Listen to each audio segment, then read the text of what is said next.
as a leader. It's important to stand up for what you believe in, stand up for what's right, and oftentimes that may mean you're by yourself. And in order to fight for what's right, you have to be comfortable with being uncomfortable, with thinking independently, not following the crowd or following what's familiar in order to be the leader that you say that you are. Welcome to Rise and Stride, where we empower you to take your next step in an ever-changing business landscape. Here's your host, Denise LeDuc-Fremming, President and CEO of the California Society of CPAs. Hello, and thanks for joining us for another episode of Rise and Stride.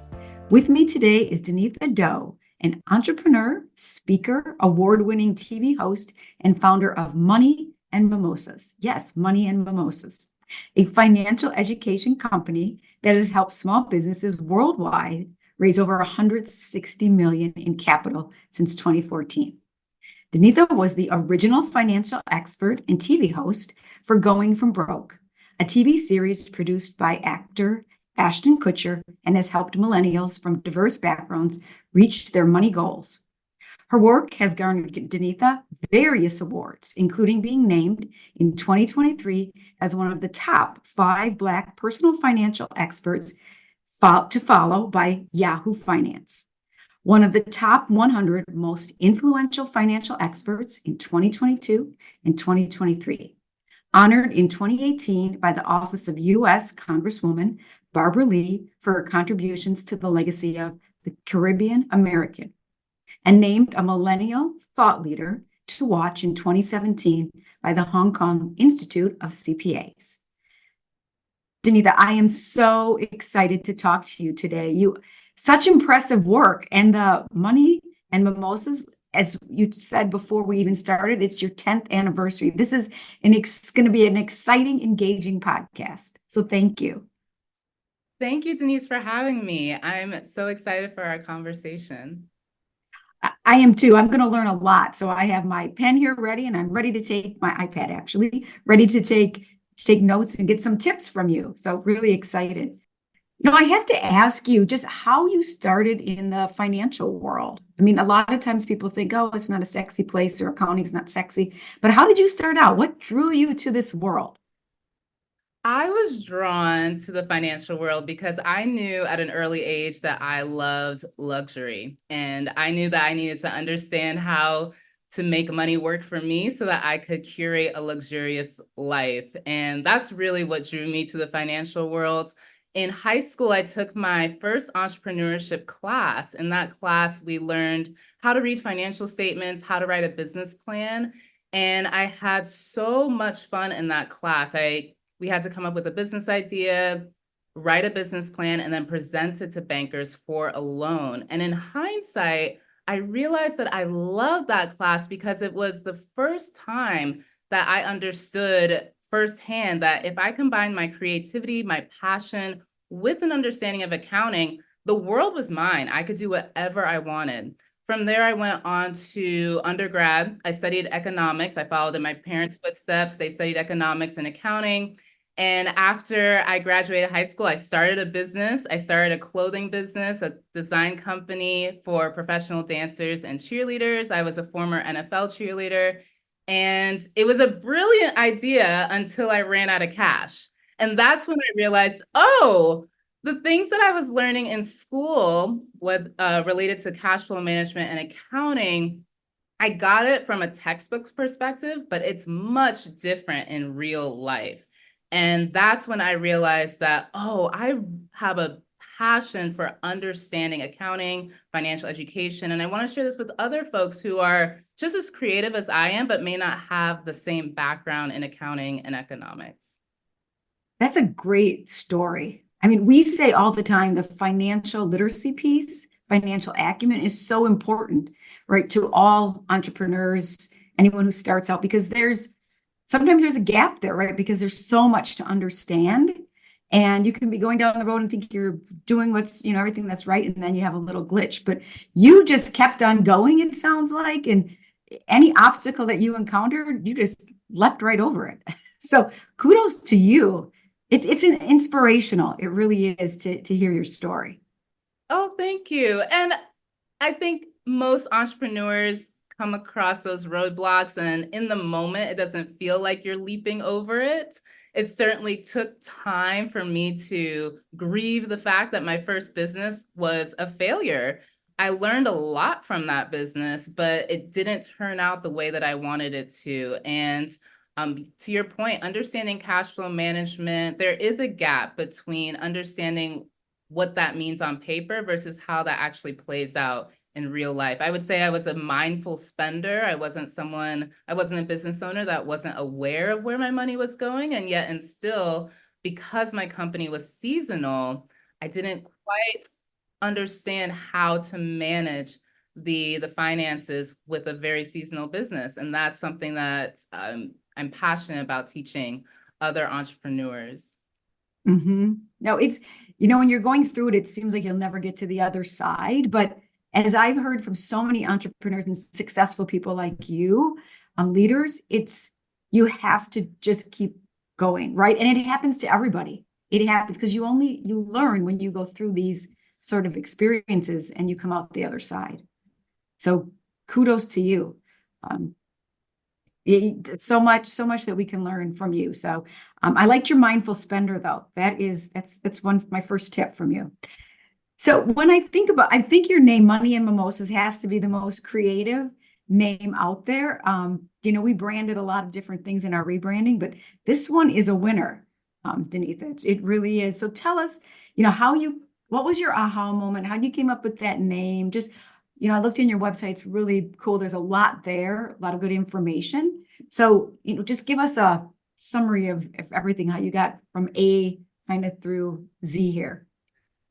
Sure, I can give a shortened version of that. Money and Mimosas was inspired by the countless bottomless mimosa brunches I have with girlfriends from all over the world for many, many, many, many years. And I was inspired by all those conversations I had with friends while we were sipping on mimosas on a Sunday morning or a Saturday afternoon and talking about our dreams, also what we're being challenged by. And it was a space where I felt most at home. I felt like I could let my hair down, I could have fun. And together, whether it was with one girlfriend or a few at a time, we would help each other workshop each other's challenges. After we shared what our dreams were, what our desires were, I realized that we would all offer advice if the girlfriend wanted to hear it. Sometimes it was just a matter of lending an ear, but oftentimes we would share, oh, I've been through that and this is how I got through it, and maybe this will help you. And that was the essence that I wanted to bring to my company. I wanted a company that focused on financial education, but felt like you were talking to a friend, someone that was approachable, that was in your corner, that was cheering you on, had some advice to share with you, and a lot of encouragement to offer. I love that because it's so many times, don't you think entrepreneurs, when you're out there, you feel like you're alone? It is a very solo journey. There's a lot of solitude, and it can be really tough because you think that you're alone, but there are other people that have walked a similar path, and they have some wisdom that they can share with you. Oh, it's so true. And I think sometimes we forget that we can ask, right? A lot of times you think, oh, I can't ask somebody, or you're apprehensive, but to my experiences, everyone is there to help each other. You have to just ask, but it's hard. It's sometimes really hard. It's hard, and it's hard too because you don't always know what questions to ask. You don't know what you don't know. You don't know what's around the corner. And that's why it's so helpful. And I hope that this comes across through Money and Mimosas, is the power of sharing your story. The amount of times where I've had an entrepreneur come up to me and say, oh my gosh, I had no idea that someone else had been through a similar situation. I didn't know what to ask, but because they shared their story, I was able to better understand my situation and work through some of the challenges I was having. So yes, to your point, it's a solo journey, which there's some beauty in that, and there's some tough parts that come along with that too. And the more we share our stories, I think the more it helps others. No, I agree. And so now, like I said, it's your 10th anniversary and you're going away to celebrate, you said, because of that. I am. 10 years is a big milestone. I will be heading to Jamaica. I'm combining work with pleasure. So I'm actually heading to Jamaica in collaboration with the US State Department. This year, they nominated me to be a representative for our country, the United States, as one of our business leaders to talk to entrepreneurs in other parts of the world. Both for me, I'll be focused on the Caribbean and sub-Saharan Africa. So my first assignment is Jamaica. I'll be going there to speak to entrepreneurs about my journey and offer any insights that may be helpful to them. And then I'm extending my trip to celebrate myself. That's something that I do consistently share with our readers and our students, the importance of celebrating yourself and practicing self-love. And I believe I do a great job of modeling that. That's the only way I've gotten to 10 years in business is by practicing self-care and self-love. And yes, so that's what the trip will be. It's coming up in a couple of weeks.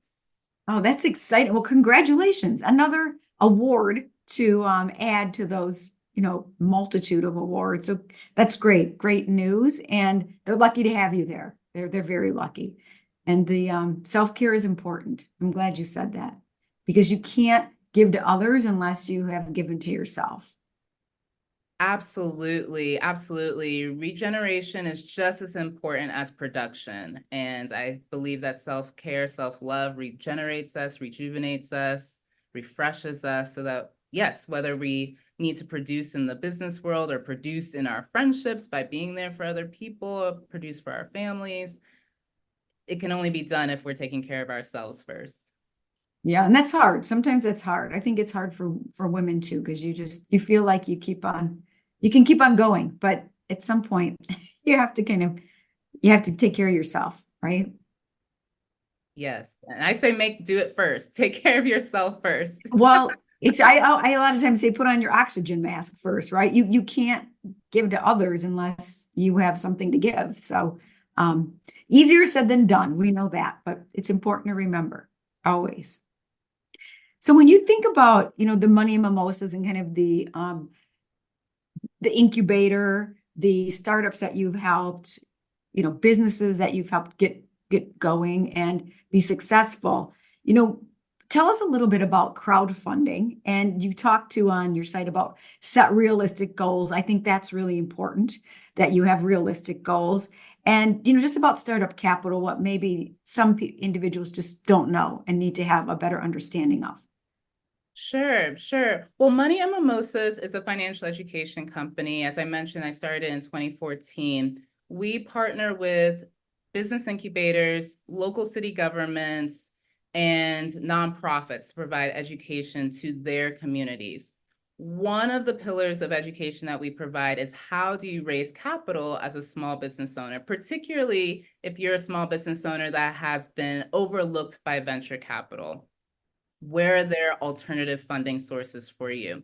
One of those funding sources is equity crowdfunding. Equity crowdfunding became an option in 2014 under the Jobs Act, which was passed by the Obama administration.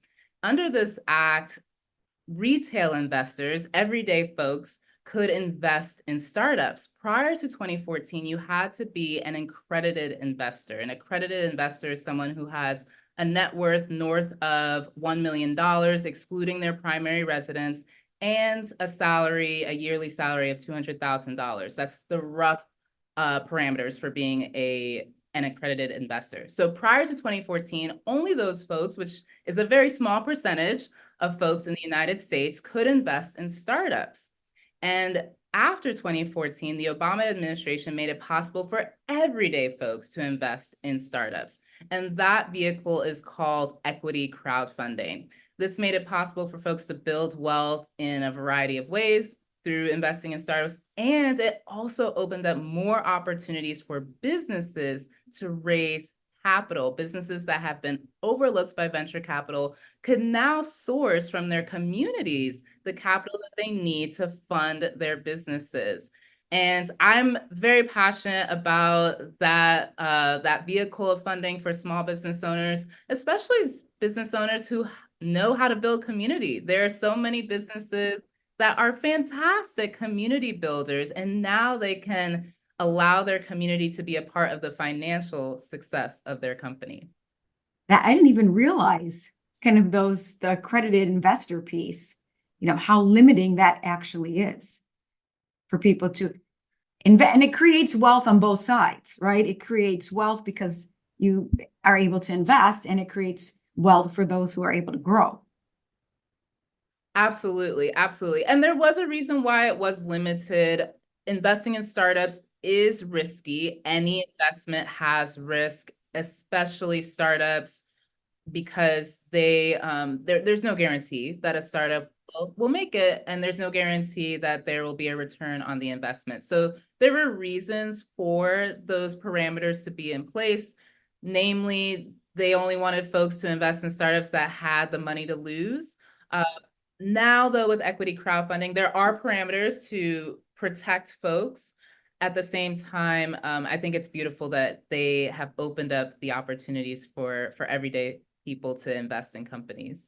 Right. Well, this is where your financial acumen comes into place, both places, right? You have to understand what you're investing in, and you have to understand too what you're growing, right? And how to position yourself to ask for the money. So there's kind of both those pieces.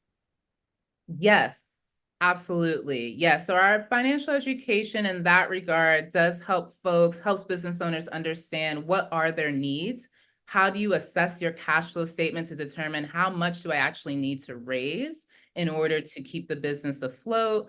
And then how do I manage the money once I do raise the capital? And then yes, we do have some individuals that go through our financial education programs as well. Individuals meaning non-business owners, and we have education around how to assess an investment opportunity. How do I read through their financial statements to understand if this is a good opportunity? And then we also do work with nonprofits to help folks become homeowners as well. So because that is another wealth building option as well. Wow, that's really cool. I mean, you are really helping individuals become more independent, right? And I think that's a key. And I was reading this statistic that independent businesses in your community actually give back 60% to the community. Whereas, and I'm not speaking against or for others, right? But chains give back 40%. So there is a real value to the community and building that community up. Everybody has a place, but definitely a lot of value to that community piece. So yes, I love that statistic. Yes. yeah, it's great. You don't realize it. And I try to buy local bookstore, you try to buy the local piece. And like I said, there's a place for everything, every business, but it really helps to build that community, which is so important today. It absolutely is. Yes, shopping local as much as possible is great. And I love that your point too, that it's a balancing piece.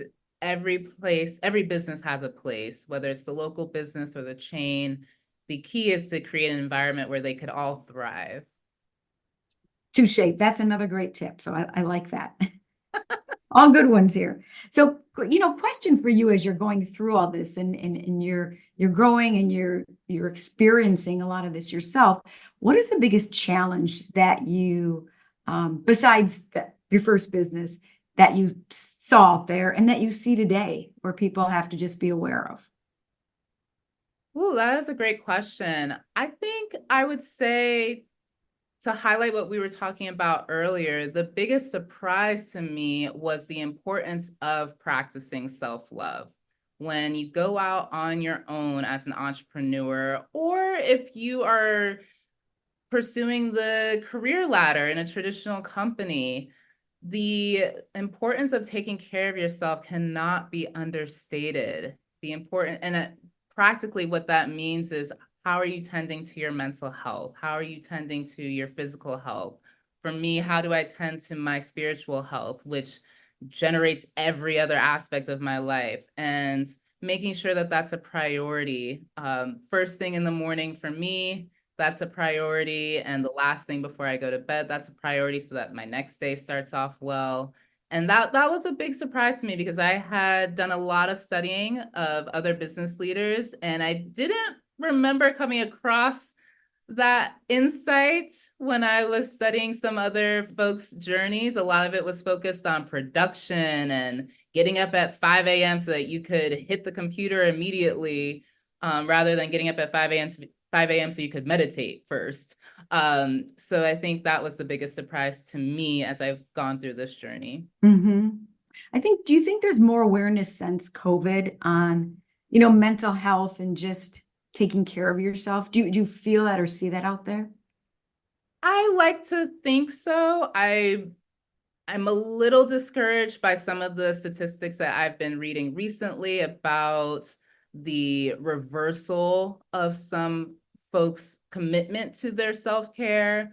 And I think right after COVID, or right in the midst of the height of it, I think that there was this awakening of the importance of mental health and prioritizing your well-being. And I hope that continues to stay. I hope so too, because I think it's so important just to understand that piece. And I too used to, grind. I think it's grind more, right? But I realize the value. I call it, like, I picked this up somewhere, miracle mornings, whatever, something like that. But to me, to spend that half an hour on really getting set for your day, mentally, physically, is really important. And I minimized that in my younger years because there wasn't that awareness, to your point. It was more grind. And the more you grind, the better people think you're doing. If you say you work 23 hours, oh, good for you, instead of that's really not great, right? So I hope it also stays because it's so important to, I think, just the future and sustainability of what you need to do.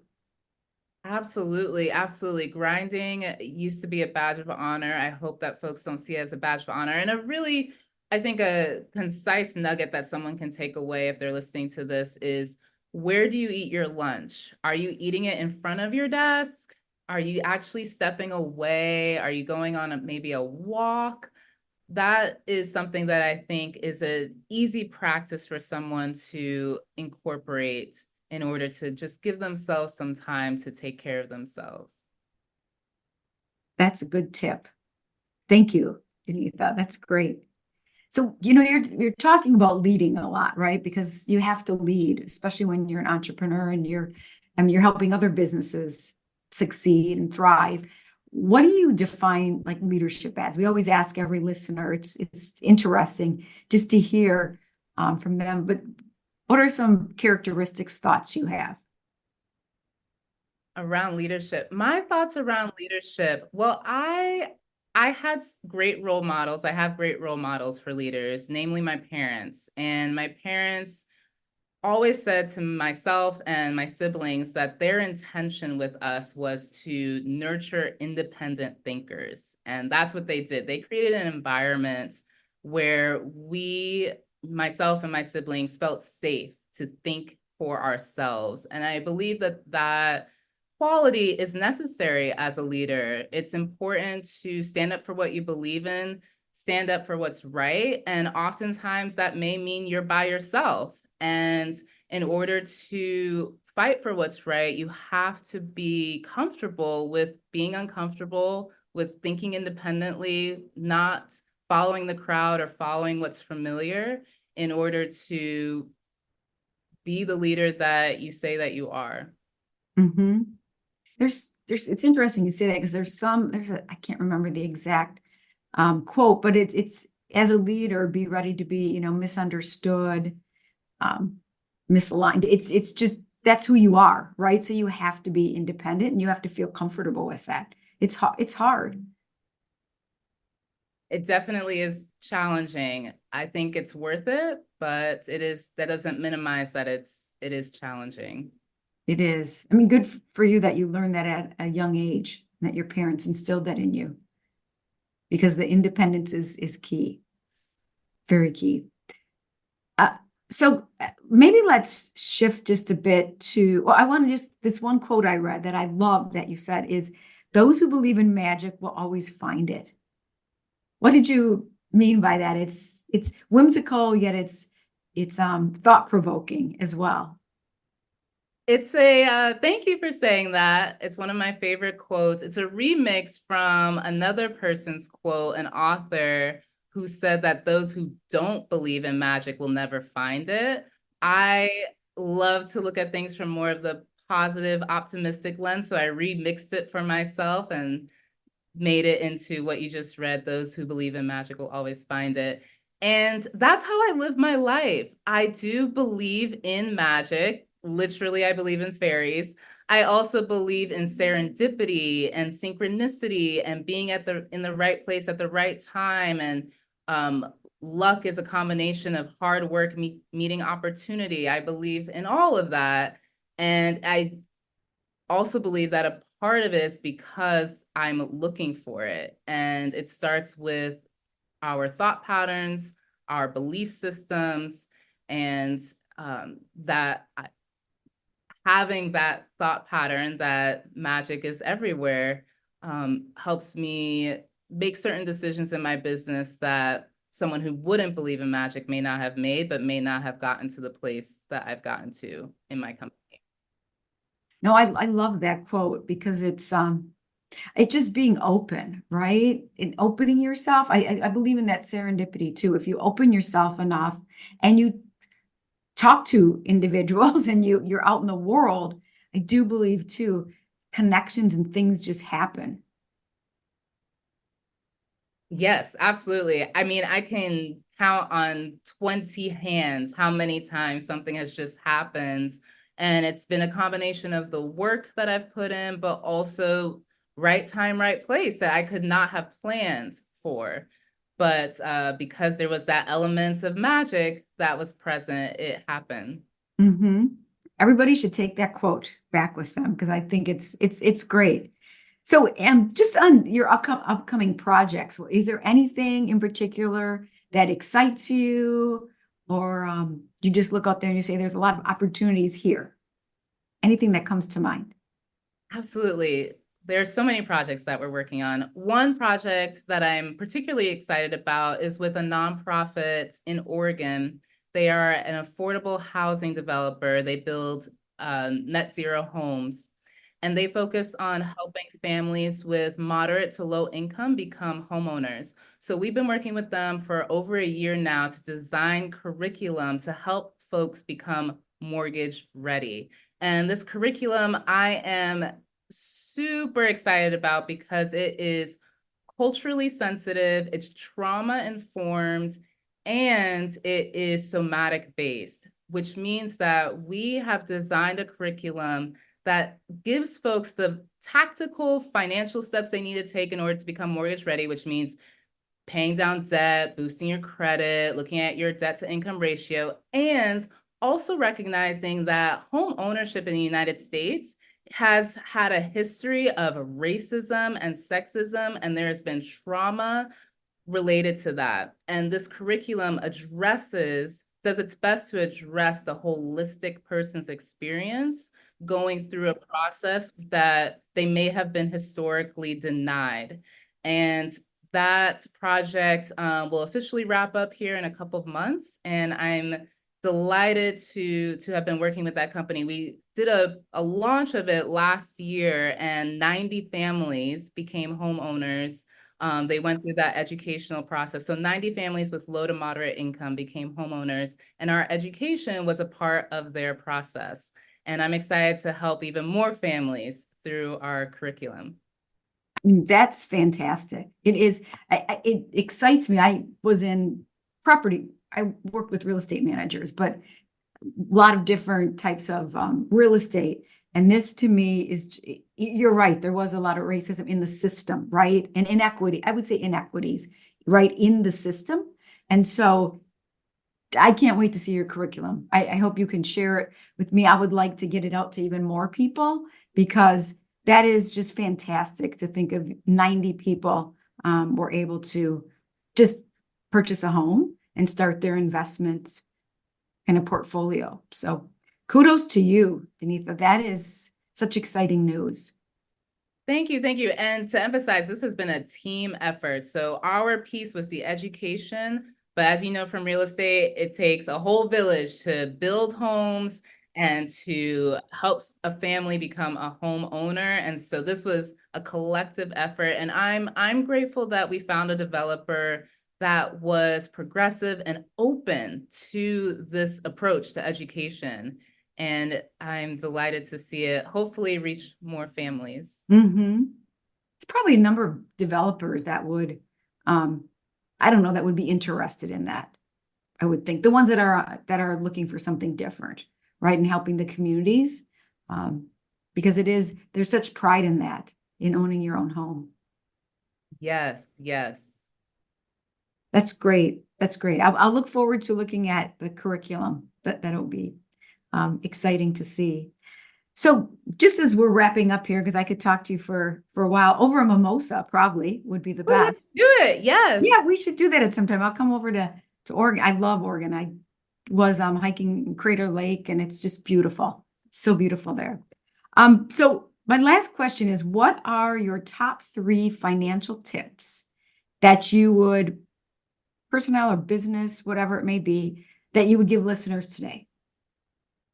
Yes, I would say my first tip, if you are a business owner, is to understand cash flow management. Even if you're an individual, understand your own cash flow. Learn how to master your cash flow. As an individual, that may mean having multiple income streams. As a business owner, I would say the first place I go when looking at cash flow management is the accounts receivables processing. So really tightening that up will usually help your cash flow. The second tip is to understand your money psychology. There was a 2015 study by the US Consumer Financial Protection Bureau about how we feel about our finances has a great impact on our well-being and how we actually manage our finances. So I suggest doing a money date each week. This is where you can sit down, maybe have a mimosa. But the point is to sit down and look at your finances from the week before and ask yourself, how do you feel about each of the decisions you made? Do you feel proud? Are you ashamed? Are you stressed? Are you sad?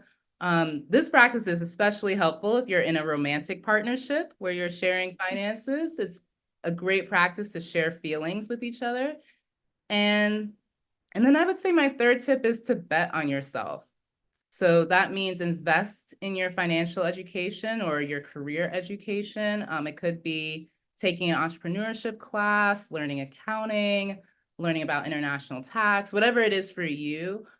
Investing in yourself is probably one of my biggest tips when it comes to money management.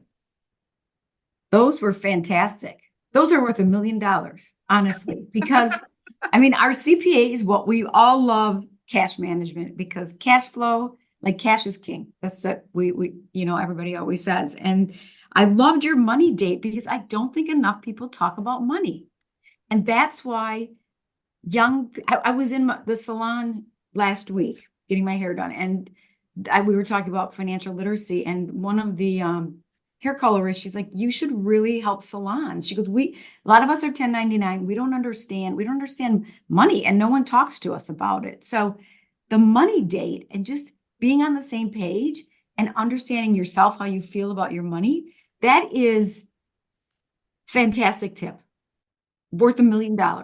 Thank you. I think it's worth $1 million, and it's all about having fun. Part of the reason why we don't talk about money is because it's usually packaged within stress and anxiety, but that's the point of having a date. Maybe pull out some candles, put on a fun dress, pour yourself a mimosa, and talk to yourself about how you feel about your finances. And I do want to say too, I love the phrase cash is king. I do also follow that up with saying cash flow is queen, because you can have cash sitting in a bank and that's great, but if there's no cash flowing in and out, you've got a stagnant business. So the flow part is very queen-like.